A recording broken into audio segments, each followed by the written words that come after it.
بسم الله الرحمن الرحيم والعاديات ضبحا فالموريات قدحا فالمغيرات صبحا فأثرن به نقعا فوسطن به جمعا إن الإنسان لربه لكنود وإنه على ذلك لشهيد. السلام عليكم ورحمة الله وبركاته. அன்பிற்குரிய பெரியோர்களே, தாய்மார்களே, சகோதர சகோதரிகளே, இந்த நிகழ்ச்சியிலே எனக்கு தரப்பட்டிருக்கிற தலைப்பு ஈமானும் ஈகோவும். இந்த தலைப்பு தரப்பட்டதற்கான காரணம் என்னவென்று சொன்னால், பொதுவாக ஒவ்வொரு தனி மனிதனிடத்திலும் இந்த ஈகோ இருக்கும். ஒரு மனிதன் இன்னொரு மனிதனிடத்தில் ஈகோ பார்க்கிற இந்த குணம் நிச்சயமாக மனிதர்களிடத்தில் இருக்கிறது. அதே போல ஒரு சமுதாயம் இன்னொரு சமுதாயத்திடத்தில் இந்த ஈகோ பார்ப்பதையும், அதே போல ஒரு கொள்கையை சொல்லக்கூடியவர்களோடு இன்னொரு மாற்று கருத்தை உடையவர்கள் ஈகோ பார்ப்பதையும் உலகத்தில் நாம் பரவலாக பார்க்கிறோம். இஸ்லாமிய மார்க்கம் இந்த குணத்தை முற்றிலுமாக வெறுக்கிற ஒரு நிலையை நாம் பார்க்கிறோம். ஈகோ என்று சொன்னால் அது ஒரு ஆங்கில வார்த்தை. இந்த ஆங்கில வார்த்தைக்கு நாம் தமிழில் நிறைய வார்த்தைகளை வைத்திருக்கிறோம். இன்னொருவரை தாழ்வாக நினைத்து தன்னை உயர்வாக நினைக்கிற இந்த செயலுக்கு, இந்த பண்புக்கு பெயர் தான் ஈகோ. இன்னொருவரை மட்டமாக நினைத்து தன்னை உயர்வாக நினைப்பது, இதை நம்ம தமிழில் பெருமைன்னு சொல்லுவோம், ஆணவம்னு சொல்லுவோம், அகங்காரம்னு சொல்லுவோம். இதெல்லாம் எந்த இடத்துல நமக்கு பெருமை, ஆணவம், அகங்காரம் இதெல்லாம் எங்கே வரும்? இன்னொரு மனிதனுடைய ஒரு செயலையோ ஒரு சொல்லையோ நாம் ஏற்றுக்கொள்ளாமல் அதை வெளிப்படுத்துவோம். அதுபோன்று தமிழில் அதை சொல்லும்போது பெருமை, ஆணவம், அகங்காரம், ஆங்கிலத்தில் அதை ஈகோன்னு சொல்லிக்கலாம். இந்த மாதிரியான குணம் இஸ்லாத்தில் நபிகள் நாயகம் ஸல்லல்லாஹு அலைஹி வஸல்லம் அவர்களுடைய வார்த்தைகளில் கடுமையாக வெறுக்கப்பட்ட, எந்த அளவுக்கு கடுமையாக வெறுக்கப்பட்ட ஒரு செயல் என்று சொன்னால், நபிகள் நாயகம் ஸல்லல்லாஹு அலைஹி வஸல்லம் அவர்கள் சொல்லுகிறார்கள், யாருடைய உள்ளத்தில் அணு அளவு பெருமை இருக்கிறதோ அவர் சொர்க்கம் செல்ல முடியாது என்று எச்சரிக்கிறார்கள். ஒரு மனிதன் பெருமையிலும் அகங்காரத்திலும் ஆணவத்திலும் மூழ்கி இருக்கக்கூடிய மனிதர்களை பார்ப்போம்.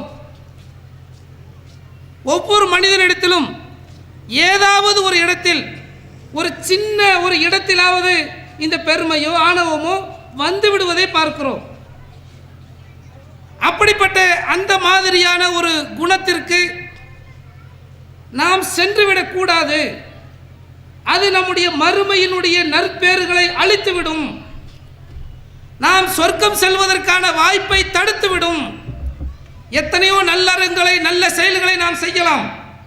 ஆனால் நம்முடைய உள்ளத்தில் அந்த பெருமையோ ஆணவமோ இருக்குமையானால் அது நம்மை சொர்க்கம் செல்ல விடாமல் தடுக்கும் என்று சொன்னால், அதனை பற்றி நாம் மிகவும் விழிப்புணர்வோடு இருப்பது அவசியம்.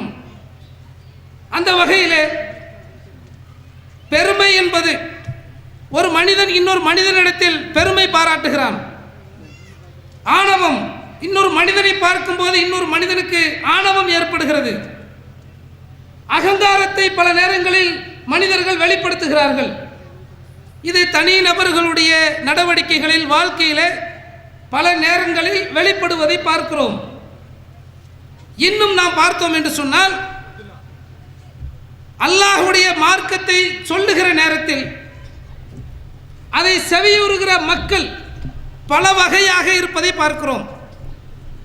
அப்படி கேட்கும்போது சொல்லப்படுகிற செய்திகள் உண்மையா இல்லையா என்பதை பார்க்காமல் நீ சொன்னா நான் கேட்க மாட்டேன், நீங்கெல்லாம் சொல்லி நாங்கள் திருத்தணுங்கிற அவசியமே இல்லை. இப்படி பல பேர் சொல்லுவதை பார்க்கிறோம். ஏதேனும் ஒரு நல்ல செயலை சொன்னால், ஒரு நல்ல காரியத்தை சொன்னால், நீ சொல்லி திருந்தணுங்கிற அவசியம் எனக்கு இல்லை, ஒரே வார்த்தையில் முடிச்சுட்டு போயிடுவாங்க.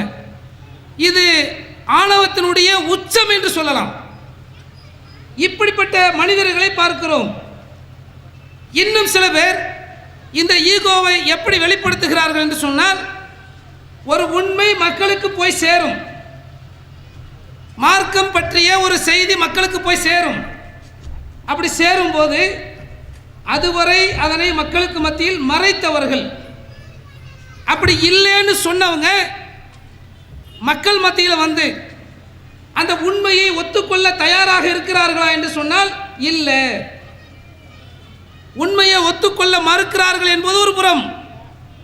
இன்னொரு புறம், இவன் சொல்லி அது உண்மையாகிவிடக்கூடாது, இவர்கள் சொல்லி மக்கள் நம்பிவிடக்கூடாது, நாம் சொல்வதைத்தான் மக்கள் நம்ப வேண்டும் என்கிற இந்த தலைக்கணம் பல பேருக்கு தலை தூக்கி இருப்பதை பார்க்கிறோம். இதனால தான் பல நேரங்களில் மார்க்க அறிஞர்களாக இருக்கக்கூடியவர்களே கூட மக்களுக்கு மத்தியில் பளிச்சென்று தெரியக்கூடிய உண்மைகளை அப்பட்டமாக மறுக்கிறார்கள்.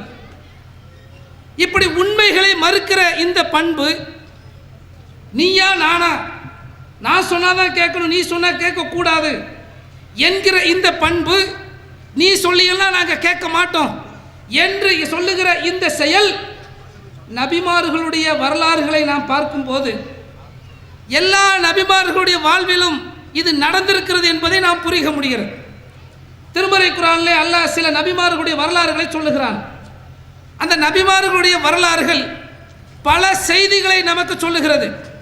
அதில் ஒரு செய்தி என்னன்னா, எந்தெந்த சமுதாயத்திற்கு இறைவனுடைய தூதர்கள் அனுப்பப்பட்டார்களோ அந்த சமுதாயம் அவர்களை பொய்ப்பித்தார்கள்.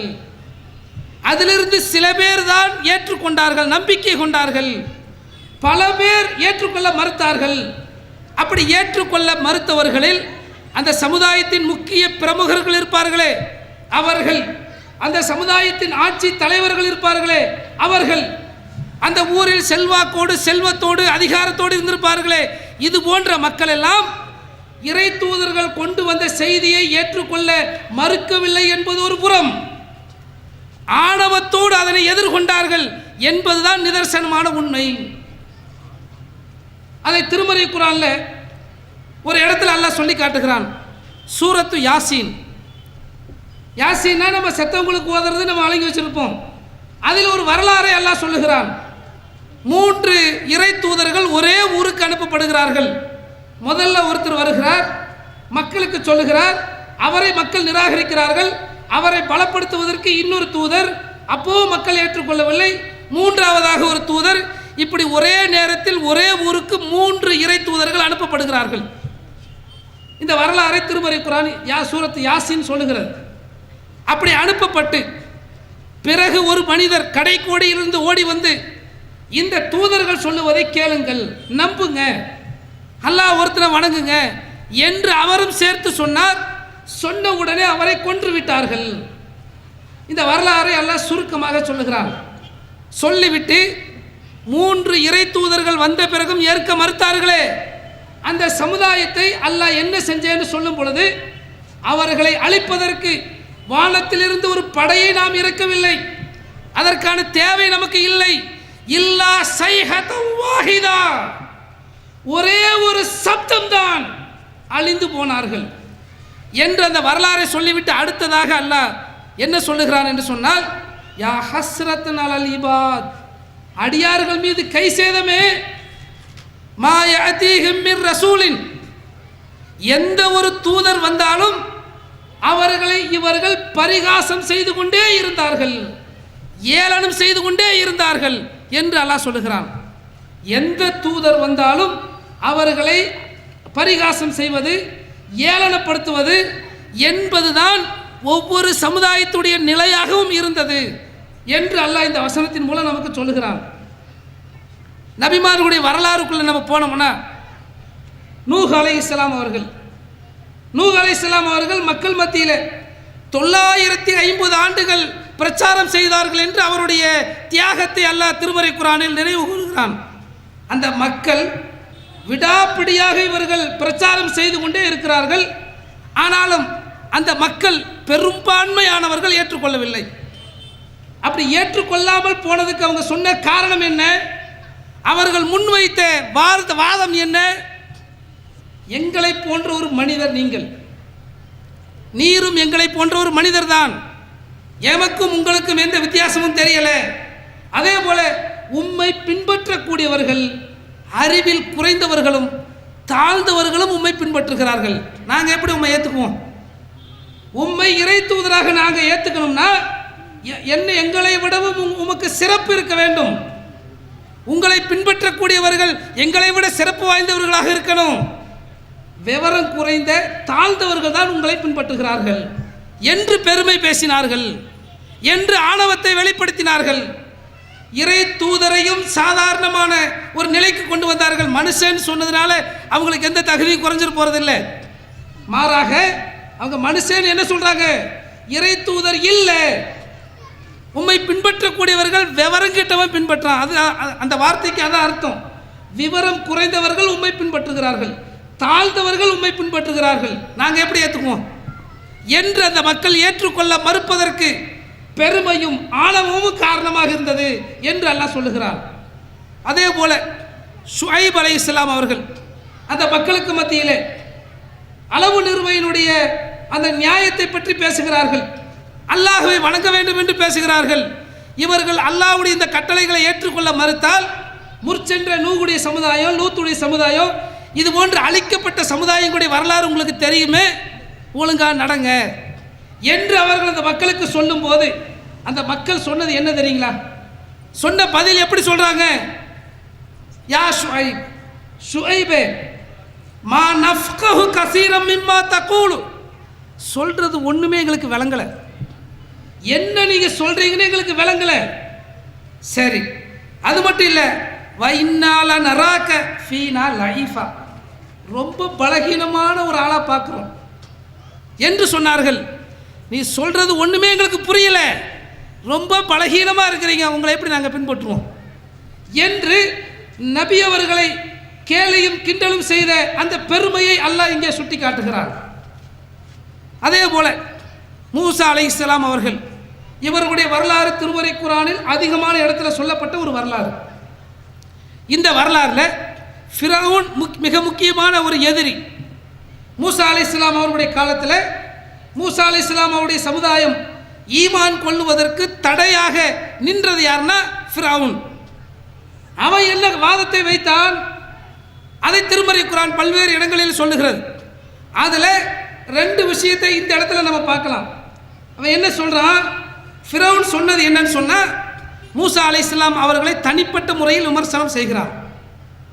எப்படி விமர்சனம் பண்றான்னா, அந்த மக்கள்கிட்ட கேட்குறான், இந்த எகிப்தினுடைய ஆட்சி அதிகாரம் எனக்கு இல்லையா? என்னுடைய கால்களுக்கு கீழே இந்த நதிகள் ஓடவில்லையா? நான் எவ்வளவு பெரிய பவர்ஃபுல்லான ஆளு அப்படி சொல்லிட்டு கேட்குறான். அம் அன ஹைருன், நான் இவரை விட சிறந்தவர் இல்லையா? எப்படிப்பட்ட சிறப்பு? அதை ஃபிரௌன் சொல்லுகிறான். மின் ஹாதல்லதி ஹுவ முஹீனுன், இவர் ஒரு இழிவானவர். அதே போல வலா யகாது யுபீனு, தெளிவாக பேச தெரியாத இழிந்த இவரை விட நான் உயர்ந்தவன் இல்லையா? அப்ப இவர் சொல்றதை நம்ம கேட்கணுமா என்று மூசா அலைஹிஸ்ஸலாம் அவர்களை ஃபிரௌன் கேவலப்படுத்தியதை அல்லாஹ் சுட்டி காட்டுகிறார். தன்னுடைய ஆணவத்தை அவன் எப்படி வெளிப்படுத்தினான் என்பதை சுட்டி காட்டுகிறார். ஏன்? மூசா அலைஹிஸ்ஸலாம் அவர்களுக்கு நாவில லேசா முடிச்சு உண்டு. அதனால தான் ஃபிரௌன்ட்ட பேச போகும்போது அவங்க ஒரு பிரார்த்தனை செய்கிறார்கள். அது இந்த சமுதாயத்தில் பல பேருக்கு தெரியும். ரப்பி ஷ்ரஹ் லி சத்ரி வயஸ்ஸிர் லி அம்ரி வஹ்லுல் உக்தத மின் லிசானி யஃப்கஹு கௌலி. அவங்க அல்லாஹ்ட்ட பிரார்த்தனை பண்ணுறாங்க, யா அல்லாஹ் என்னுடைய காரியத்தை இலகுவாக்கு, என்னுடைய நாவில் உள்ள முடிச்சுக்களை அவிழ்த்து விடு, என்னுடைய வார்த்தைகளை மக்கள் விளங்க செய். அப்படி துவா செஞ்சுட்டு போகிறாங்க. அவங்களுக்கு லேசாக நாவில் முடிச்சு உண்டு, லேசாக திக்குவாங்க அப்படின்னு அதுக்கு அர்த்தம். அப்போ அவங்க லேசாக திக்கி பேசும்போது அதை ஃபிரௌன் எடுத்துகிட்டு சொல்கிறான், இவருக்கு ஒழுங்காக பேச தெரியல, இவரும் கேவலமானவர், இவரை விட நான் உயர்ந்தவன் இல்லையா? நான் நல்லா பேசுகிறேன், எனக்கு இந்த எகிப்தினுடைய ஆட்சி அதிகாரம், என்னுடைய ஆட்சி அதிகாரத்தின் கீழே இந்த நைல் நதி ஓடிக்கொண்டிருக்கிறது, எவ்வளவு பெரிய ஆள் நான். இவர் சொல்றதை நம்ம ஏற்றுக்க முடியுமா? இன்னும் சொல்றான். அதை வேறொரு இடத்துல அல்லாஹ் சொல்லி காட்டுகிறான். ஃபகாலு, ஃபிரௌன் மேலும் சொல்லுகிறான். எப்படி சொல்றான்னா, அனுமினு, எப்படி இவர்களை நான் நம்புவோம், லி பஷரைனி மிஸ்லினா, நம்மளை மாதிரி மனுஷன் இவர்களை எப்படி நாங்கள் நம்புவோம். அதை மட்டும் அவன் சொல்லலை, அதை சொல்லிட்டு சேர்த்து சொல்றான், வ கௌமுஹுமா லனா ஆபிதூன், இவர்களுடைய இந்த இருவருடைய சமுதாயம் நமக்கு அடிமைகளாக இருக்கிற நிலையில் அந்த சமுதாயத்திலிருந்து வந்து சொல்லுகிற இவர்களை எப்படி நாம் நம்புவோம். இப்படி திருமறை குர்ஆன் நெடுகிலும் நபிமார்கள் பொய்ப்பிக்கப்படுவதற்கும் நபிமார்களுடைய செய்திகளை மறுப்பதற்கும் ஒவ்வொரு தலைவர்களும் அந்த ஊரினுடைய முக்கிய பிரமுகர்களும் சொன்ன முக்கியமான காரணம் என்னவென்றால், தங்களை போன்றவர்கள் தங்களை விட இழிவானவர்கள், இப்படித்தான் சொன்னாங்க. இந்த பெருமையும் ஆணவமும் ஒவ்வொரு நபிமார்களுடைய காலத்திலும் மக்கள் ஈமான் கொள்ளுவதற்கு தடையாக நின்றது. அதனால தான் அல்லாஹ் அந்த சூரத்து யாசின்ல அந்த வாசகத்தை சொல்லி காட்டுறான். யா ஹஸ்ரத்துன் அலல் இபாத், என்னுடைய அடியார்கள் மீது கை சேதமே, எந்த தூதர் வந்தாலும் இவர்கள் பரிகாசம் செய்யாமல் இல்லையே என்று அல்லாஹ் சுட்டி காட்டுகிறான். இப்படி உண்மையை மறுப்பதற்கு, உண்மையை ஏற்றுக்கொள்ளாமல் தடுப்பதற்கு இந்த பெருமை, ஆணவம், தங்களுக்கு இருக்கிற ஆட்சி அதிகாரம், தங்களுக்கு இருக்கிற நாவன்மை, தங்களுக்கு இருக்கிற அழகு, தங்களுக்கு இருக்கிற அந்தஸ்து, தங்களுக்கு இருக்கிற அறிவு என்று தன்னிடத்தில் என்ன இருக்கிறதோ அதை கொண்டு பெருமை பாராட்டுகிற இந்த மனிதர்கள் உலகத்தில் ஆரம்ப காலத்திலிருந்து இன்று வரையிலும் இருந்து கொண்டிருக்கிறார்கள் என்பதுதான் நிதர்சனமான உண்மை. அந்த மாதிரியான ஒரு நிலையை இன்னைக்கும் நம்ம பார்க்கிறோம். ஏதோ ஃபிரௌன் அன்னைக்கு மறுத்தான், ஷுஐப் நபி அவர்களுடைய சமுதாயம் மறுத்தது, நூஹ் அலைஹிஸ்ஸலாம் அவர்களுடைய சமுதாயம் இப்படி மறுத்தார்கள் என்று இல்லை.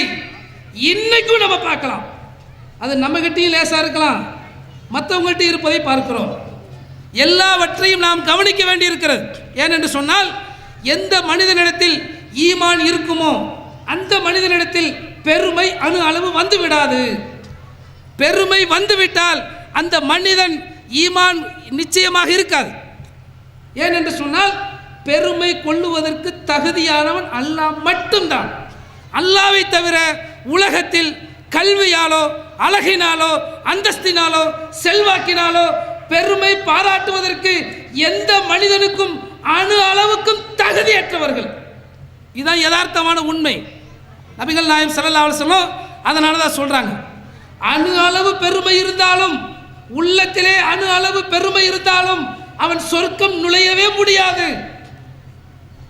அப்போ ஒரு நபித்தோழர் கேட்குறாங்க, அல்லாஹ்வுடைய தூதரே, என் உடைகள், என் காலணிகள் அழகாக இருக்கணும்னு விரும்புகிறேன், இது பெருமையில் வருமா? அப்போ சுட்டி காட்டுறாங்க நபிகள் நாயகம் ஸல்லல்லாஹு அலைஹி வஸல்லம், இது பெருமை இல்லை. எது பெருமை தெரியுமா? உண்மையை மறுப்பது. உண்மை சொல்லப்படும் போது அந்த உண்மையை மறுப்பது, சகோதரனை இழிவாக நினைப்பது. உன்னோடு இருக்கிற ஒரு மனிதனை நீ இழிவாக நினைத்து அவன் சொல்லுகிற ஒரு உண்மையை நீ மறுத்தால் உன் உள்ளத்தில் பெருமை இருக்கிறது. அது பெரிய அளவுக்கு வேண்டியதில்லை, அணு அளவு இருந்தாலும் அது பெருமைதான். இதை நபிகள் நாயகம் ஸல்லல்லாஹு அலைஹி வஸல்லம் சுட்டி காட்டுகிறார்கள். இதை வைத்துக்கொண்டு நாம் இன்றைய சமுதாயத்தினுடைய நிலைக்கு வந்தோம் என்று சொன்னால், சில உண்மைகள், அப்பட்டமான உண்மைகள், அதை அப்படியே மூடி மறைக்கிறாங்க. தங்களுக்கு மக்கள் மீது இருக்கிற மரியாதையை வைத்துக்கொண்டு தங்களை மக்கள் மதிக்கிறார்கள், இவங்க சொன்னால் உண்மையாக இருக்குன்னு மக்கள் நினைப்பாங்கல்ல, அந்த மாதிரி இடத்தில் இருக்கக்கூடிய மார்க்க அறிஞர்கள் என்று தங்களை சொல்லிக் கொள்ளக்கூடியவர்கள் சில அப்பட்டமான உண்மைகளை கூட மூடி மறைக்க பார்க்குறாங்கன்னா பெருமைன்னு இல்லையா? நீ சொல்லி நாங்கள் என்ன ஒத்துக்குவோமா? இவங்க சொன்னால் நம்ம ஏற்றுக்க முடியுமா? இதுதான் அதுக்கு அர்த்தம். உண்மையை மறுக்கிறதுக்கு பேர் பெருமை இல்லாமல் வேற என்ன? அந்த இடத்துல ஈகோ இல்லாமல் வேற என்ன இருக்கு? இதைத்தான் நம்ம பார்க்க வேண்டியிருக்கு. அப்படி அப்பட்டமான உண்மைகள் சிலவற்றை நாம் அல்லாஹ்வுடைய ஏகத்துவ பிரச்சாரத்தின் மூலம் மக்கள்கிட்ட சொல்லிக்கிட்டே இருக்கிறோம். இப்படி சொல்லி கொண்டிருக்கும் போது அல்லாஹ் ஒருத்தனை மட்டும் வணங்குங்க அப்படின்னு சொல்கிறோம். இதுதான் தௌஹீத் பிரச்சாரத்தினுடைய அடி நாதமே. பிரச்சாரத்துடைய வேர் என்னன்னா அல்லாஹ் ஒருவனை மட்டும் வணங்குங்கள், வேறு யாரையும் நம்பாதீங்க. அல்லாஹ்வை போல அல்லது அல்லாஹ்விடத்திலிருந்து பெற்று தருவார்கள் என்று யாரையும் நம்பாதீர்கள், அல்லாஹ் ஒருவனை மட்டும் நம்புங்கள், இதுதான் ஈமான் அப்படின்னு நம்ம சொன்னா இதற்குரிய வசனங்களை எடுத்து சொல்றோம். நபிகள் நாயகம் ஸல்லல்லாஹு அலைஹி வஸல்லம் அவர்கள் தடை செய்த பல காரியங்களை எடுத்து சொல்லுகிறோம். அப்படி எடுத்து சொல்லும்போது அதை அப்பட்டமாக மறுத்து மக்களுக்கு மத்தியில் வந்து பேசுறாங்க. ஆச்சரியமா இருக்கு, எப்படி இப்படி எல்லாம் பேச முடியுது? ஏன்னா திருமறை குர்ஆன் சொல்லுகிற வார்த்தை இருக்கு பாருங்க, ஒளிவு மறைவா சொல்லல, நேரடியாக தெளிவாக சொல்லுகிறது. இன்னைக்கு நம்முடைய இஸ்லாமிய மக்கள்கிட்ட இருக்கக்கூடிய ஒரு நம்பிக்கை என்னன்னா, நாம் அல்லாஹ்விடத்தில் நேரடியாக கேட்பதை விடவும் இன்னொரு ஆளை வச்சு கேட்டால் சிறப்பாக இருக்கும், சீக்கிரமாக கிடைச்சிரும், இந்த நம்பிக்கை இந்த சமுதாயத்தில் இருக்கு. இன்னொரு ஆளை வச்சுனா யாரு? உயிரோடு இருக்கிற மனிதரா? இல்லை, நமக்கு முன்னால் மௌத்தா போயிருப்பாரு அப்படிப்பட்ட மனிதர்கள், அவர்களுடைய கபரில் போய் நாம் பிரார்த்தனை செய்தால் நம்முடைய பிரார்த்தனையை அந்த கபரில் உள்ளவர் விளங்கி அல்லாஹ்விடத்தில் சிபாரிசு செய்வார், அல்லாஹ் உடனே ஏற்றுக்குவார். நான் நேராக கேட்டால் அல்லாஹ் ஏற்றுக்கொள்ள மாட்டார். இதுதான் இந்த சமுதாயத்தில் இருக்கக்கூடிய ஒரு தவறான நம்பிக்கை. இந்த நம்பிக்கை இருக்கா இல்லையா? இந்த சமுதாயத்தில் இருக்கிற ஒவ்வொரு முஸ்லிம்களும் சிந்தித்து பார்க்கணும், இப்படி நாம் நம்புகிறோமா இல்லையா? நான் அல்லாஹ்விடத்தில் எப்படி நேராக கேட்கறது? நான் ஒன்றுமே தொழுகலை, நோன்பு வைக்கல, நான் நேராக கேட்டால் எப்படி? தப்பு பண்ணியிருக்கிறோம், பாவம் பண்ணியிருக்கிறோம், நம்ம நேராக கேட்டால் எப்படி? அப்போ அல்லாஹ்விடத்தில் கேட்பதற்கு சிபாரிசு செய்வதற்கு யாராவது வேண்டும். இது பொதுமக்கள் தப்பாக வழங்கியிருக்கிறாங்க. அறிஞர்கள் விளக்கம் சொல்லணுமா இல்லையா? நீ அல்லாஹ்வை நம்பும் போது இப்படி நம்ப வேண்டியதில்லை, நீ அல்லாஹ்வை நேராக கேளு, நேராக வந்துட்டு பிரார்த்தனை பண்ணு என்று சொல்ல வேண்டிய அறிஞர்கள் அது சரின்னு சொல்கிறாங்க. அதுக்கு மக்கள் மத்தியில் ஊக்கம் கொடுக்குறாங்க, அதை ஆர்வப்படுத்துகிறார்கள் என்று சொன்னால், அப்போ நபிகள் நாயகம் ஸல்லல்லாஹு அலைஹி வஸல்லம் அவங்க சொன்ன செய்திகள், திருமறை குர்ஆனுடைய வசனங்கள், இவைகளுக்கு இந்த சமுதாயத்தில் இந்த மக்கள் இந்த அறிஞர்கள் கொடுத்த மரியாதை என்ன? இதை சொல்லுவது தௌஹீத்வாதிகள் என்பதால் நீங்கள் சொன்னால் கேட்டுருமா? தர்காவுக்கு போகக்கூடாது நீங்கள் சொன்னால் நாங்கள் போகாமல் இருந்துருமா? இன்னும் கூட தான் செய்வோம். மௌலூது ஓத வேணாம் நீங்கள் சொன்னால் நாங்கள் ஓதாமல் இருந்துருமா? இன்னும் கூட ஓதுவோம், இன்னும் அதிகப்படுத்துவோம் என்று பெருமையை அகங்காரத்தை வெளிப்படுத்துவதை பார்க்கிறோம். சிலர் அப்படி வெளிப்படையாகவே சொல்லுவது உண்டு. நீங்கள் மௌலூது ஓத வேணான்னு சொன்னால் நாங்கள் அதிகமாக ஓதுவோம்.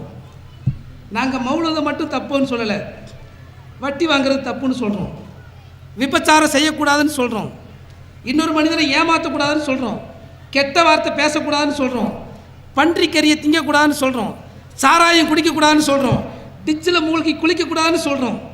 என்ன செய்வீங்க? நீ சொன்னால் நாங்கள் கேட்டுருவோமா? வருவீங்களா? மௌலூதுக்கு சொல்லக்கூடியவர்கள், நீங்கள் மௌலூது தப்புன்னா நாங்கள் கூட ஓதுவோம். இது பெருமை தானே? பெருமைக்காரர்களுக்கு எல்லாருக்குமே அல்லாஹ் மரணடிய உலகத்தில் மறுமையில் வச்சிருப்பான். எந்த பெருமையோடு இப்படி சொல்லுகிறார்களோ அவர்களுக்கு நாம் கேட்கிற கேள்வி என்ன? பன்னிக்கறியை திங்கக்கூடாதுன்னு தௌஹீத்வாதிகள் சொல்லுகிறார்கள், விபச்சாரம் பண்ணக்கூடாதுன்னு தௌஹீத்வாதிகள் சொல்லுகிறார்கள், பெற்றோர்களை நோவினை செய்யக்கூடாதுன்னு தௌஹீத்வாதிகள் சொல்லுகிறார்கள், சாக்கடையில் போய் குளிக்கக்கூடாதுன்னு தௌஹீத்வாதிகள் சொல்லுகிறார்கள். என்னையா செய்வீங்க? இப்போ அப்படித்தாயா செய்வோம், வாங்க, முடியுமா? அப்ப பெருமைக்கு அகம்பாவத்துக்கு எந்த இடத்திலும் மரணடி கிடைக்கும். அது உங்கள்கிட்ட இருந்தாலும் சரி, எங்கள்கிட்ட இருந்தாலும் சரி, யாரிடத்திலும் அந்த பெருமையோ அகம்பாவமோ வந்துவிடவே கூடாது. சொல்லப்படுவதில் உண்மை இருக்குதான்னு மட்டும்தான் பார்க்கணும். அந்த செய்திகளில் என்ன உண்மை இருக்குன்னு பார்க்கணும். அதுக்கு பதிலாக இப்படி நாங்கள் செய்வோம்னா அந்த கேள்விகள் வரும்போது மக்கள்கிட்ட என்ன பதில் சொல்ல போறீங்க? என்ன பதில் சொல்ல முடியும்? அந்த மாதிரி பார்த்தீங்கன்னு சொன்னால், அல்லாஹ் ஒருவனை மட்டுமே அழைக்க வேண்டும், அவனை தவிர வேறு யாரிடத்திலும் நாம் கையேந்தி விடக்கூடாது, அவனை தவிர வேறு யாரையும் நான் நம்பிவிடக்கூடாது என்று மக்கள் மத்தியில் சொல்லும் போது, இல்லை நீங்கள் அல்லாஹ்ட்ட நேராக கேட்க முடியாது என்று பச்சையாக மக்கள்கிட்ட சொல்றாங்கன்னா இது எவ்வளவு பெரிய ஒரு அகம்பாவம். திருமறை குர்ஆன்ல அல்லாஹ் சொல்லி காட்டுகிறான், வைதா சஅலக இபாதி அன்னி ஃபைன்னி கரீப், என்னுடைய அடியார்கள் என்னை பற்றி உம்மிட்ட கேட்டா நபியை சொல்லுங்க, நான் அருகிலே இருக்கிறேன் என்று சொல்லுங்கள். என்னையே அவர் பிரார்த்திக்கட்டும், என்னையே அவர் நம்பட்டும், அப்போது அவர் நேர்வழி பெறுவார். அல்லாஹ் திருமறை குர்ஆன்ல சொல்றானா இல்லையா? இந்த வசனம் திருமறை குர்ஆன்ல இருக்கா இல்லையா? வைதா சஅலக இபாதி அன்னி ஃபஇன்னி கரீப் உஜீபு தஅவத்தத் தாஇ இதா தான். அழைப்பவர் என்னை அழைக்கும் போது நான் அவருக்கு பதில் அளிக்கிறேன். ஃபல் யஸ்தஜீபூலி, அவர் என்னையே அழைக்கட்டும். வல் யுமினு பி, என்னையே நம்பட்டும். லஅல்லஹும் யர்ஷுதூன், அவர் நேர்வழி பெறுவார். அல்லாவை மட்டும் அழைப்பவர் நேர்வழி என்று அல்லாஹ் சொல்லுகிறானே, அல்லாவை விட்டுவிட்டு மற்றவர்கள் அழைத்தால் அது வழிகேடா இல்லையா? வழிகேடு தானே. ஏன் அதை வழிகேடுன்னு திருமறை குர்ஆனுடைய வசனத்தை வச்சு சொல்லுவதற்கு என்ன தயக்கம்? இந்த வசனத்தை மக்களுக்கு மத்தியில் எந்த ஒரு மதுகப ஆலிமும் சொன்னதில்லை. அல்லாஹ் ஒருத்தனை மட்டும் கூப்பிடுங்க இந்த வசனத்தை சொன்னதில்லை. இந்த வசனம் அதிகமாக மக்களுக்கு மத்தியில் பரவலாக பேசப்படுவது எப்படின்னா தௌஹீத் பிரச்சாரம் வந்த பிறகுதான். இந்த வசனமே மக்களுக்கு இப்படி குர்ஆன்ல இப்படி ஒரு வசனம் இருக்குதா, அல்லாஹ்வை மட்டும்தான் கூப்பிடணுமா, அல்லாஹ்வை மட்டும்தான் நம்பணுமா அப்படிங்கிற அந்த வசனம், அல்லாஹ் நமக்கு ரொம்ப நெருக்கமாக இருக்கிறானா என்கிற இந்த செய்தி மக்களுக்கு தௌஹீத் பிரச்சாரம் வந்த பிறகுதான் தெரியும். இந்த இடத்துல தான் பெருமை வருது. நம்ம இத்தனை வருஷம் அறிஞர்களாக இருக்கிறோம், மக்களுக்கு மத்தியில் மார்க்கத்தை சொல்லக்கூடியவர்கள் மக்கள் நம்மளை நினைக்கிறாங்க. இந்த மாதிரி அல்லாஹ்வை நேராக கூப்பிடுன்னு சொன்னால் நாம் பொய்யர்களாகி விடுவோமே, முடியாது. இப்படி இந்த மாதிரி பெருமையை வெளிப்படுத்துகிற ஒரு நிலையை நாம் பார்க்கிறோம். பொதுமக்கள்கிட்ட அந்த பெருமை இருக்குது. பொதுமக்கள்கிட்ட சில பேர் திருமறை குர்ஆனுடைய எந்த வசனத்தை பற்றியும் எந்த அறிவும் இருக்காது, அதை பற்றி எதுவுமே தெரியாது. அவங்களுக்கு சில பேர் சொன்னதை நம்பிட்டு இருப்பாங்க. உண்மையில் திருமறை குர்ஆன் அவங்க படிச்சிருப்பாங்களா, நபி மொழிகளை படித்திருப்பார்களா? நபி மொழி இன்னைக்கு ஈஸியாக மக்கள்கிட்ட கிடைக்குது. அதே போல் திருமறை குர்ஆனுடைய தர்ஜுமாவும் ஈஸியாக கிடைக்குது. எதையுமே பார்க்காம கண்மூடித்தனமாக நீங்கள்லாம் சொன்னால் நாங்கள் ஏற்றுக்க மாட்டோம், ஒரே வார்த்தை. இது அகம்பாவம், ஆணவத்தினுடைய வெளிப்பாடா இல்லையா?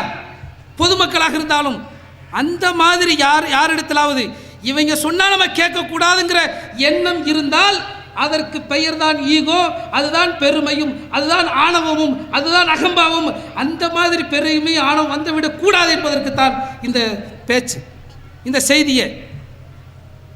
அப்போ மக்கள்கிட்ட அல்லாஹ் சொல்லி காட்டுகிறான், அல்லாவை நீங்கள் அலையுங்கள், நேராக அலையுங்க, அவனையே நம்புங்கன்னு சொல்கிறான்.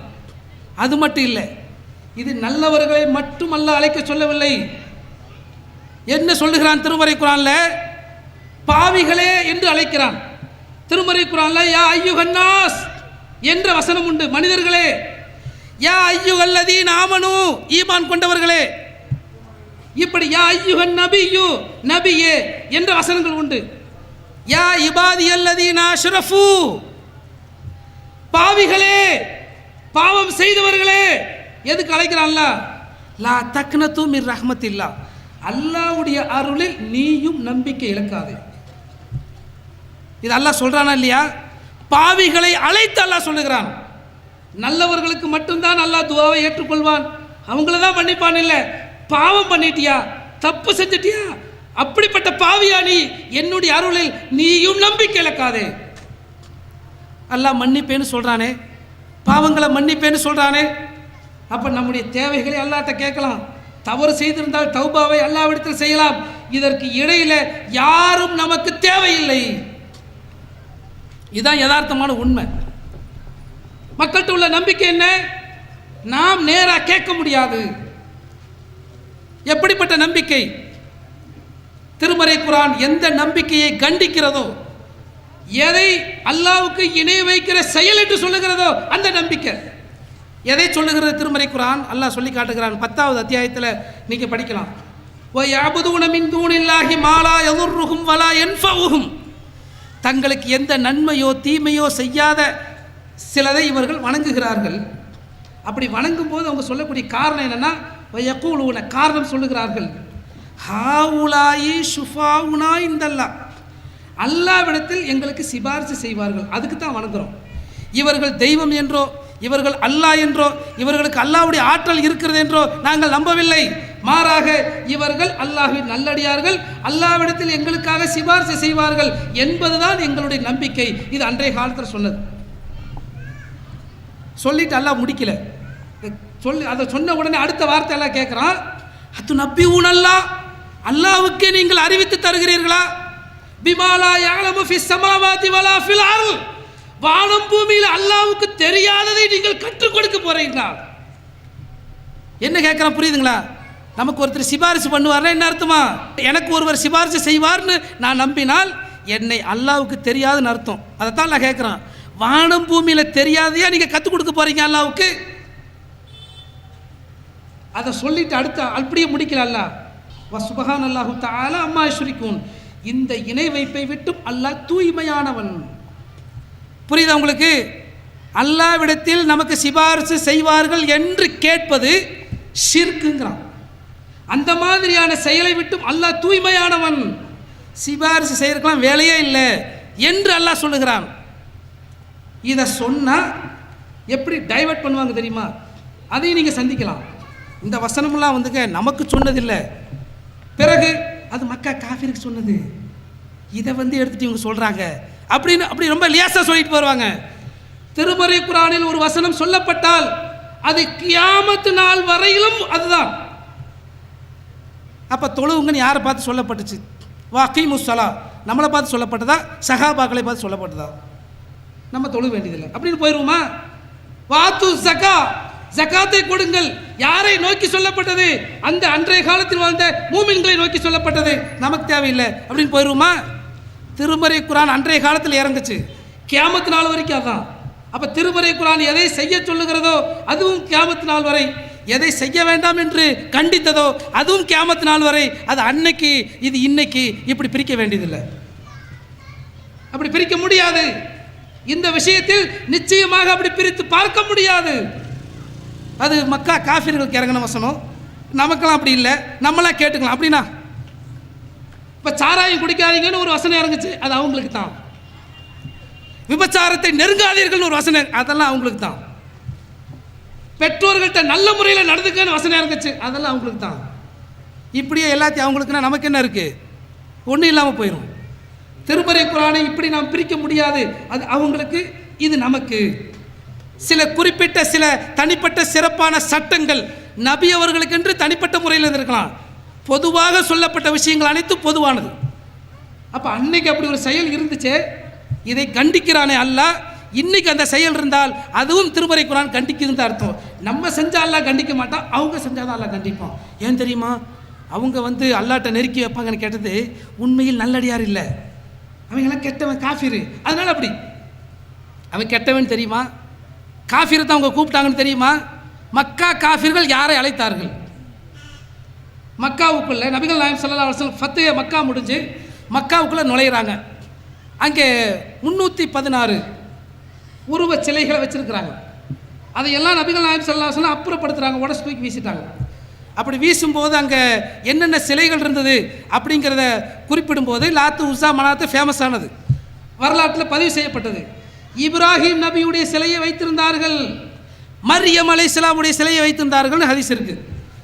ரசூல்லா பார்த்துட்டு ஆச்சரியப்பட்டாங்களாம். ஏன்னா இப்ராஹிமுடைய சிலை இருக்குதுங்கிறது உங்களுக்கு தெரியும், இப்ராஹிம் நபியுடைய சிலைன்னு. ஆனால் என்ன ஆச்சரியப்பட்டாங்கன்னா இப்ராஹிம் நபியை ஜோசிக்கார மாதிரி சிலை வச்சுருந்தான். அதான் ரசூல் ஆச்சரியப்பட்டாங்க, அட பாவிகளா, நபி இப்ராஹிம் ஒருபோதும் ஜோசியம் பார்த்தது கிடையாது, பொய்யிலேயே பச்சை பொய் அது. அப்போ பார்த்தீங்கன்னா அவர்கள் நபிமார்களுடைய உருவங்களை வைத்துத்தான் அல்லாஹ்விடத்தில் வேண்டினார்கள். இருக்கா இல்லையா? அதே போல் நபிகள் நாயகம் ஸல்லல்லாஹு அலைஹி வஸல்லம் அந்த தங்களுடைய இறுதி நாட்களில், அவங்க மௌத்தா போகக்கூடிய அந்த கடைசி நாட்களில் ரொம்ப கடுமையான வேதனை இருக்கும்போது முகத்தில் அப்படி சேர்த்து போத்திக்கிறாங்க, வேதனை தாங்க முடியாமல் திரும்ப முடிச்சு பார்க்குறாங்க, திரும்ப போட்டுக்கிறாங்க. இப்படியே ஒரு மாதிரி கஷ்டப்படுகிற அந்த நேரத்தில் ஒரு தடவை முகத்திரிய அந்த பெட்ஷீட் விளக்கிட்டு சொல்கிறாங்க, லஅனல்லாஹுல் யஹூத வன் நஸாரா இத்தஹது குபூர் அன்பியாயிஹிம் மசாஜித். யகூதிகளையும் நசாராக்களையும் அல்லாஹ் சபிப்பானாக. ஏனென்றால் அவர்கள் தங்கள் நபிமார்களுடைய கபூர்களை வணங்கும் இடங்களாக ஆக்கி கொண்டார்கள்.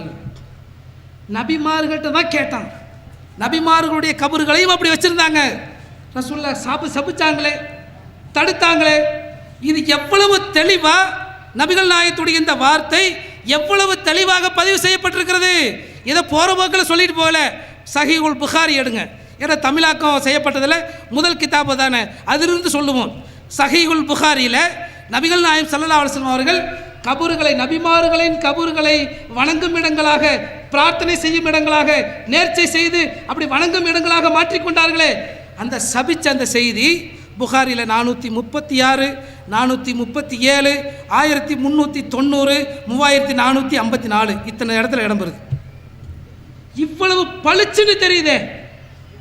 நபிமார்கள்ட்ட கேட்டாங்கன்னு, நபிமார்கள்ட்ட கேட்டாலும் கேட்கக்கூடாதுன்னு திருமறை குர்ஆன் சொல்லுது. அதான் இங்கே விஷயமே.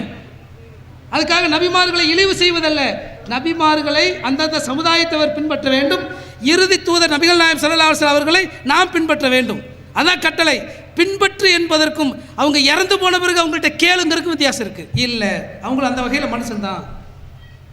அப்படி பார்த்தீங்கன்னு சொன்னால் நபிகள் நாயகம் ஸல்லல்லாஹு அலைஹி வஸல்லம் அவர்களுடைய மதீனாவுடைய ஆட்சி அவங்க கைக்கு வந்த பிறகு என்ன சொன்னாங்கன்னா, அந்த மதீனாவில் அந்த ஆட்சி அதிகாரத்துக்கு உட்பட்ட பகுதியில் எங்கெல்லாம் கபறுகள் உயர்த்தி கட்டப்பட்டதோ எல்லாவற்றையும் இடிக்க சொன்னார்கள். இடிக்க சொன்னாங்கன்றது செய்தி இருக்கா இல்லையா? நபிகள் நாயகம் ஸல்லல்லாஹு அலைஹி வஸல்லம் இடிக்க சொன்னாங்க. அதே போல தங்களுடைய கபரை விழா எடுக்கும் இடமாக ஆக்கிவிடாதீர்கள் அப்படின்னு சொல்கிறாங்க. ஏன் அப்படி சொல்கிறாங்க? பொதுவாக மக்கள்கிட்ட ஒரு பழக்கம், ஒரு நல்லவர் இறந்து போயிட்டார்னா அவருடைய கபரை விழா கொண்டாடும் இடமாக ஆக்குவது மக்களுடைய பழக்கம். அதை நபிகள் நாயகம் ஸல்லல்லாஹு அலைஹி வஸல்லம் கண்டிக்கிறாங்க. எப்படி கண்டிக்கிறாங்கன்னா, அவங்க கிட்ட வந்து சொல்கிறாங்க, அந்த பக்கத்து நாட்டிலையெல்லாம் யாரோ ஒரு நல்ல மனுஷன் இறந்து போயிட்டா அவருடைய உருவத்தை அவருடைய சமாதிக்கு ஒரு கட்டடம் கட்டிடுறாங்க. கபரை ஒரு கட்டடமாக கட்டிடுறாங்க. அதாவது நம்ம பாஷையில் தர்கா கட்டிட்டாங்களா, அதுக்கு உள்ள அவருடைய உருவத்தை செதுக்கி வச்சிடறாங்க. அதை வணங்குகிறார், அந்த இடத்துல போய் வணங்குறாங்க, பிரார்த்தனை பண்ணுறாங்க. இதை பற்றி என்ன அப்படின்னு கேட்குறாங்க. இப்படி கேட்டவுடனே நபிகள் நாயகம் ஸல்லல்லாஹு அலைஹி வஸல்லம் சொல்கிறாங்க, இவங்க படைப்புகளிலேயே மிக மோசமானவர்கள் அப்படிங்கிறாங்க. அவங்கள ஒரு நல்லவர் இறந்து போயிட்டா அவருடைய கபரை கட்டடமாக கட்டி அவருடைய உருவத்தை செதுக்கி வச்சு அங்கே போய் வணங்குவாங்க. இப்படிப்பட்டவர்கள் அல்லாஹ்வுடைய படைப்புகளில் மிக மோசமானவர்கள்.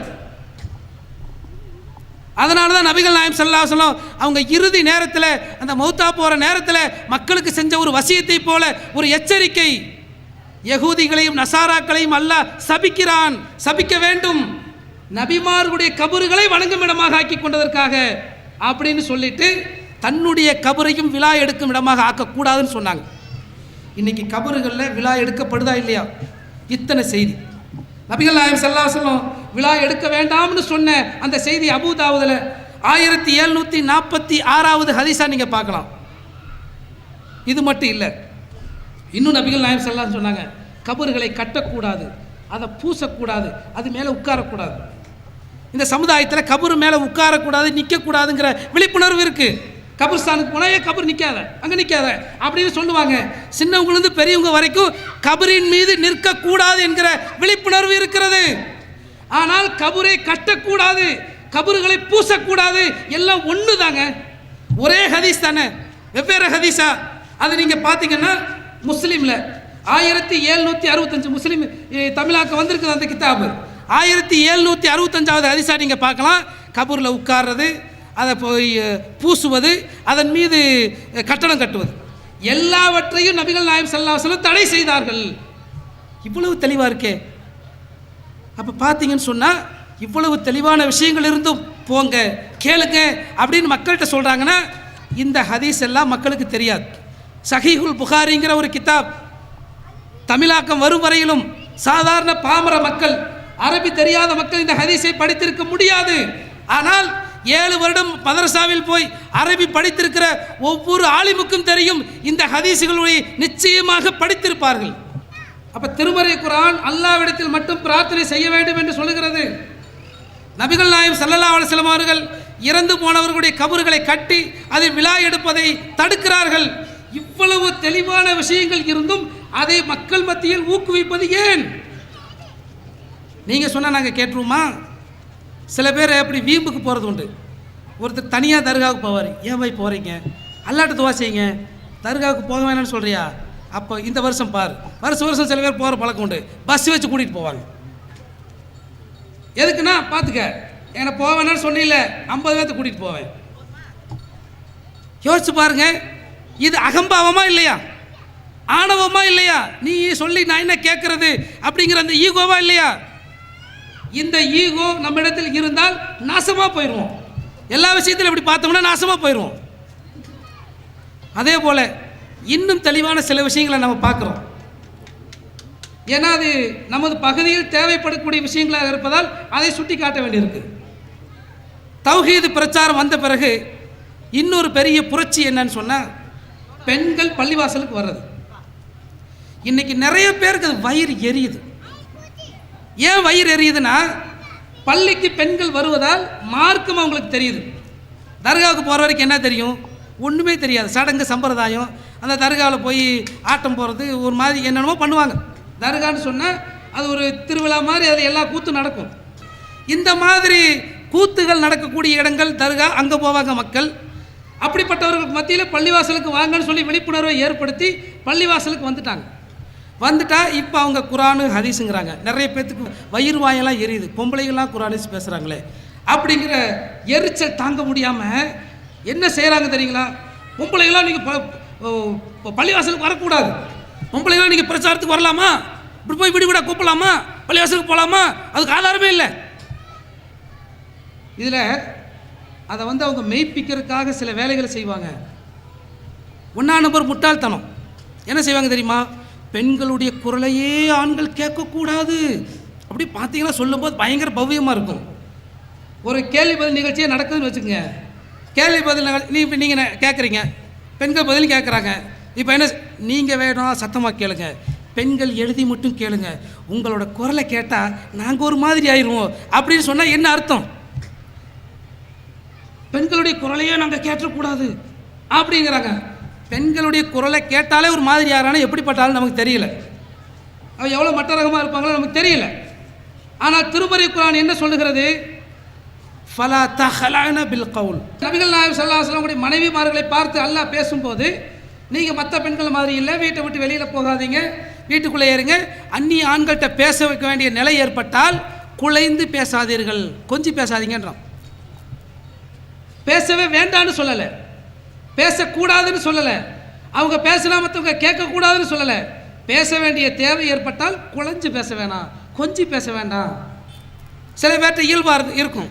சில பேர் பார்த்தீங்கன்னா அவங்க வீட்டுக்கு போய், உங்கள் வீட்டுக்காரர் இருக்காங்களா, அவர் இல்லைங்க, சாயந்தரத்தை வருவார் அப்படின்னு சொன்னாங்கன்னா போகிறவர் ஒரு மாதிரி ஐயோ அப்படின்ட்டு வெளியே வந்துடுவாங்க. அதுக்கு பதிலாக அவருங்களா இந்த வந்துடுவாருங்க, வாங்கலை இப்போ தான் வந்திருக்கேன், டீ சாப்பிட்டு போவோன்னு தனியாக இருக்கும்போது ஆண்கள்கிட்ட பேசக்கூடாது. என்ன நினைப்பான்? என்னடா நம்மளோட சம்சாரம் ஒரு மாதிரியாக இருக்கும் போல் இருக்கேன், தப்பாக நினைப்பான்.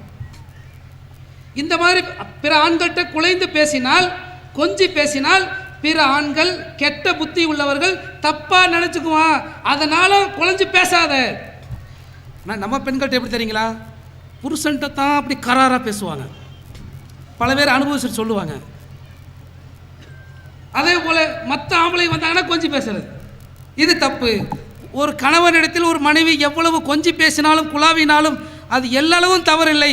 ஆனால் அந்நிய ஆண்களிடத்தில் அப்படி பேசவே கூடாது என்று அல்லாஹ் சொல்லுகிறான். ஆனால் அவங்க குரலை அடுத்தவங்க கேட்கக்கூடாது. இதெல்லாம் எவ்வளோ பெரிய மடத்தனம்.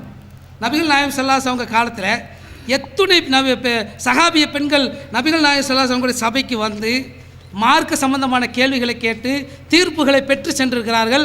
அந்த இடத்துல எத்தனை சஹாபாக்கள் இருந்தார்கள்? நபி அவர்கள் மட்டும் இருக்கவில்லை, பிற சஹாபாக்கள் இருக்கதா செஞ்சாங்க. அப்போ இதெல்லாம் என்ன? அதே போல் இந்த பள்ளிக்கு வர்றது அவங்களால ஜீர்ணிக்க முடியல. ஆனால் உண்மை என்ன தெரியுங்களா? அப்பட்டமான உண்மை, பெண்கள் பள்ளிக்கு வரலாம். வரலாம்னா வந்தே ஆகணும்னு கட்டாயம் இல்லை, வரலாம், அனுமதி மார்க்கம். எப்படி நபிகள் நாயகம் ஸல்லல்லாஹு அலைஹி வஸல்லம் அனுமதி கொடுக்குறாங்க? இதஸ்தஅதனத் இம்ராஅத் அஹதிக்கும் ஃபலா யம்னஉஹா. பெண்கள் பள்ளிக்கு போகிறதுக்கு அனுமதி கேட்டால் தடுக்காதீர்கள், இப்படி பொதுவாக சொன்னாங்கல்ல. இந்த செய்தி பார்த்தீங்கன்னு சொன்னால் புகாரியில், நான் ஏன் புகாரின்னு சொல்கிறேன்னா, புகாரி மட்டும் நம்புறதில்லை, நிறைய கிதாபுகள் இருக்குது. இது புகாரிங்கிறது இன்றைக்கி தமிழாக்க மக்கள்கிட்ட பரவலாக இருக்கிறனால அதில் பார்த்தீங்கன்னாலே போதும், நபிகள் நாயகம் அவங்களுடைய வழிமுறை நமக்கு எவ்வளவு தெளிவாக இருக்கும்னு.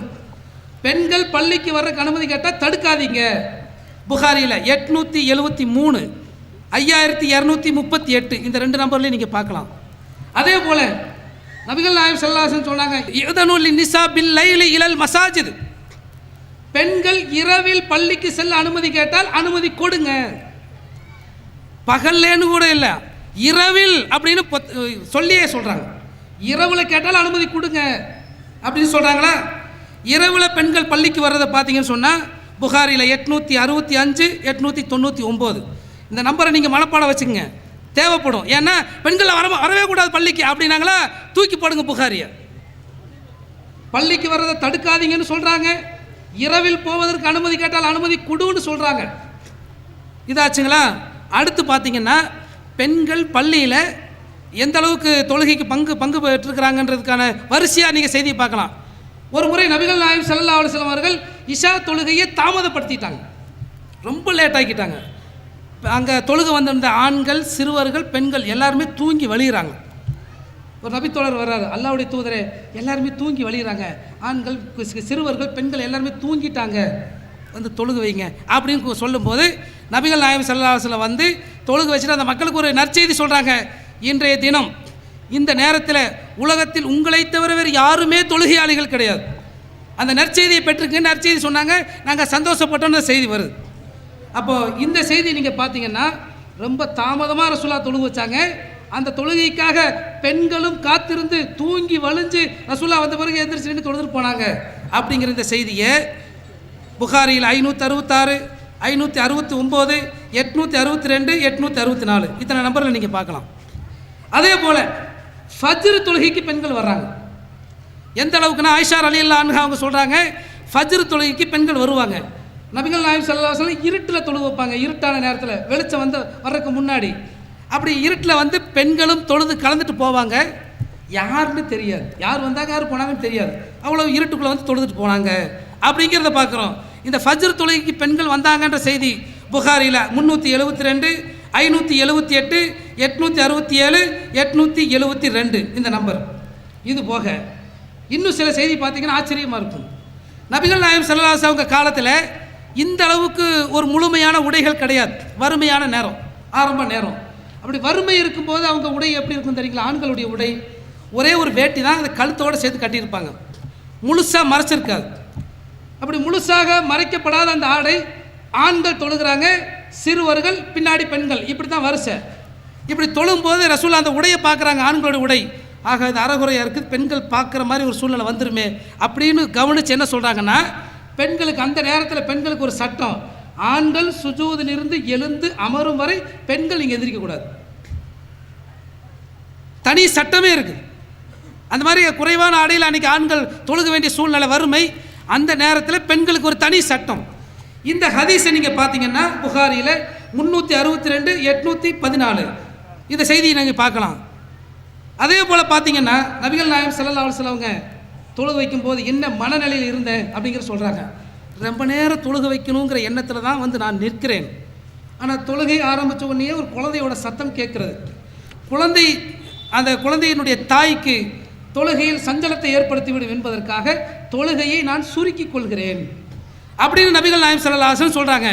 இந்த செய்தி புகாரியில் பார்த்தீங்கன்னா 701 862 708 709 710 868 இத்தனை இடங்களில் பதிவு செய்யப்பட்டிருக்கு. நான் புகாரிலிருந்து மட்டும் தான் சொல்கிறேன், முஸ்லீம் எடுக்கலை.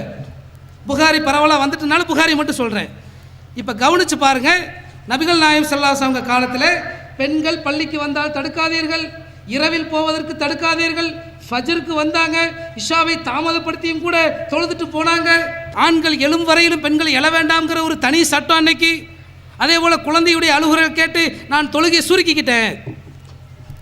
இது எல்லாம் புகாரியில் தான் இருக்குது, வேற எங்கோ தமிழாக்கம் செய்யப்படாத, ஆய்வு செஞ்சு கண்டுபிடிக்க வேண்டிய அளவுக்கு ரொம்ப டீப்பான விஷயம் கிடையாது, ரொம்ப ஆழமான விஷயம் இல்லை, ரொம்ப லேசாக கிடைக்கிற விஷயம்.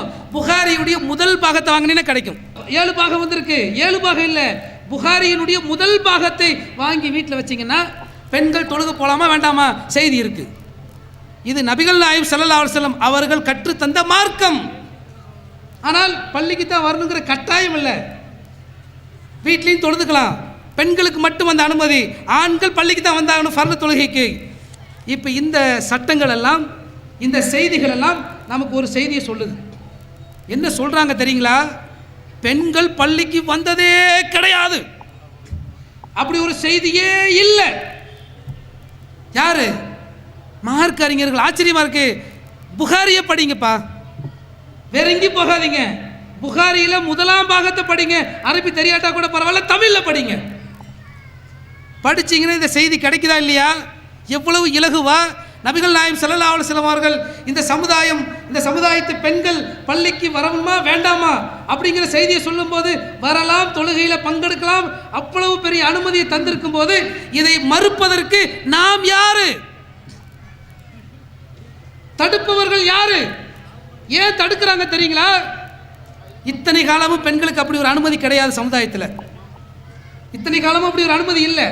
இப்போ இன்னைக்கு வந்து இந்த ஹதீஸை எல்லாம் மக்கள்கிட்ட சொல்லி, பெண்கள்கிட்ட எடுத்து சொல்லி பாருங்க, நீங்க பள்ளிக்கு வரலாம், அதுக்கு ரசூல் அனுமதி கொடுத்துருக்குறாங்க, சஹாபிய பெண்கள் பள்ளிக்கு வந்திருக்கிறாங்க அப்படிங்கிற இந்த செய்தியை சொல்லும் போது ஹதீஸை படித்து அதை நடைமுறைப்படுத்துகிற நல்ல மூமினான பெண்களை கொச்சைப்படுத்துற மாதிரி பேசுறது எந்த வகையில் நியாயம்? நீங்க உண்மையை மறுத்துட்டு போகலாம். உங்களுக்கு இருக்கிற பெருமையும் அகம்பாவமும் உங்களுக்கு இருக்கிற ஆணவமும் நாம தான் மார்க்கத்தை சொல்லணும் அப்படிங்கிற அந்த ஆணவம் உங்களுக்கு தடுக்கலாம். ஏன் தப்பா பேசுறீங்க? எதற்காக தவறா பேசணுங்கிறேன்? இப்படி மார்க்கத்தை விளங்கிய பெண்கள் நீங்கள் எவ்வளவு தவறாக பேசினாலும் அவர்கள் நிச்சயமாக மார்க்கம் அனுமதித்த செஞ்சுதான் ஆவாங்க. அதை உங்களால் தடுக்க முடியாது. ஏன்னா மார்க்கத்தை சொல்லும் போது நபிமார்களை கொச்சைப்படுத்தப்பட்டார்கள், நபிமார்களை இழிவுபடுத்தப்பட்டார்கள். அந்த நபிமார்களை பின்பற்றும் போது, அந்த இறுதி தூதரை பின்பற்றும் போது எங்களை நீங்க கேவலமா பேசுறீங்க, இழிவா பேசுகிறீர்கள் என்பதற்காக நபி வழியை நாங்கள் விட முடியாது. என்ன வேணா பேசிக்க, குறைஞ்சு போயிட மாட்டோம். இன்னைக்கு பெண்கள் எவ்வளவு அழகா கண்ணியமான முறையில் பள்ளி வாசலுக்கு வர்றாங்க, தொழுகிறாங்க, போறாங்க. ஐவேளை தொழுகைக்குன்னு ஏற்பாடு பண்ணல, ஜும்மாவுக்கு மட்டும் வர்றாங்க, வந்து தொழுதுட்டு அழகா போறாங்க. அதே மார்க்கத்தை விளங்கிய அந்த பெண்கள் அந்த மார்க்கத்தை பிறருக்கு சொல்லவும் போறாங்க. மார்க்கம்னா இதுதான், இஸ்லாம்னா இதுதான் அப்படின்னு சொல்ல போகும்போது பொம்பளைகளும் அப்படி வரலாமா? திருமறை குர்ஆனை படிங்க. வல் முஃமினூன வல் முஃமினாத்தி பஅதுஹும் அவுலியாஉ பஅலின் யஅமுரூன பில் மஅரூஃபி வ யன்ஹவுன அனில் முன்கர். மூமினான ஆண்களும் மூமினான பெண்களும் ஒருவருக்கொருவர் உற்ற துணைவர்கள். எது விஷயத்தில்? நன்மையை ஏவுவதில், தீமையை தடுப்பதில். தொழுகையை நிலைநாட்டுவதில், ஜக்காத்தை கொடுப்பதில், அதே போல அல்லாஹ்வுக்கு அவனுடைய தூதருக்கு கட்டுப்படுவதில். வரிசையா அல்லாஹ் சொல்றான், உலாயிக சயர்ஹமுஹுமுல்லாஹ், இவர்களுக்கு அல்லாஹ் அருள் புரிவான் வெகு சீக்கிரத்தில். அப்ப நன்மையை தீமையை தடுக்கிறதுல ஆண்களுக்கு மட்டும் பங்கு இல்லை, பெண்களுக்கும் உண்டு என்று அல்லாஹ் சொல்லுகிறானே. அப்படிப்பட்ட அதை விளங்கிய பெண்கள் அதை சொல்லும் போது நீங்களா சொல்லக்கூடாது? சொல்லுவாங்க. மார்க்கம் அனுமதி கொடுத்திருக்கிறது, அல்லாஹ் கட்டளை இடுகிறான், சொல்லுவார்கள். அதை தடுப்பதற்கான அதிகாரம் யாருக்கும் இல்லை. ஏன் தடுக்கிறாங்க தெரியுமா? இதுவரை இந்த சமுதாயத்தில் பெண்கள் தாவா செஞ்சு பார்த்தது கிடையாது. இந்த சமுதாயத்தில், இஸ்லாமிய சமுதாயத்தில் எந்த ஒரு பெண்ணாவது தாவா செஞ்சு பார்த்துருக்கிறோமா? தௌஹீத் பிரச்சாரம் வர்றதுக்கு முன்னாடி, வந்த பிறகு தாவா செஞ்சதை பார்த்துருப்போம். மற்ற பெண்களுக்கு அவங்க அழைப்பு கொடுத்ததை பார்த்துருப்போம், அழைப்பு பணி செய்ததை பார்த்துருப்போம். தௌஹீதுங்கிற இந்த கொள்கை மக்களுக்கு மத்தியில் வர்றதுக்கு முன்னாடி அப்படி தாவா உண்டா? பெண்கள் தாவா இல்லை. இப்போ இத்தனை நாளும் பொம்பளைகளை வீட்டுக்குள்ளேயே வச்சுருந்தோம், இவங்க வந்து தாவான்னு வெளியே கிளப்பி விட்டாங்களே அப்படிங்கிற இந்த ஈகோ.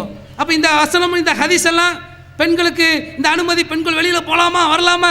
போர்க்களத்துக்கு போனாங்க. உஹது போரில் சம்பவத்தை சொல்லுகிறார் நபித்தோழர், சொல்கிறாங்க, போர்க்களத்தில் உஹது போரில் ஒரு கட்டத்தில் ஒரு குழப்பம் ஏற்பட்டது. நபி அவர்கள் கொல்லப்பட்டுட்டாங்கன்னு ஒரு சின்ன குழப்பம் வந்தோடனே எல்லாரும் தலைதறிச்சு ஓடக்கூடிய ஒரு சூழ்நிலை ஏற்பட்டது. அப்போது அந்த மாதிரி ஓடுகிற நேரத்தில் பெண்களை நான் பார்த்தேன், கெண்டைக்கால் தெரிகிற அளவுக்கு ஓடுனாங்க.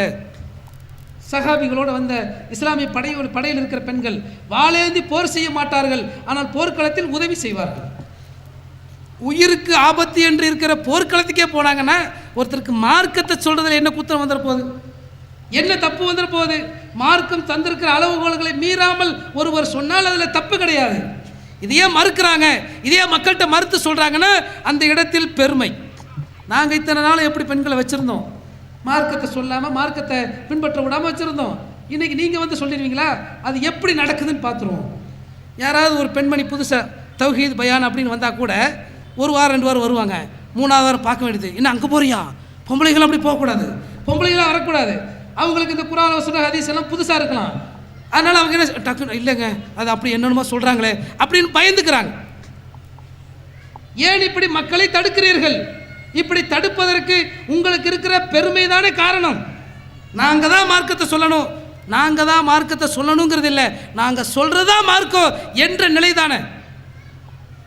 நாங்கள் சொல்கிறதா மார்க்கம்னு சொல்கிறதுக்கு யாருக்கும் அதிகாரம் இல்லை.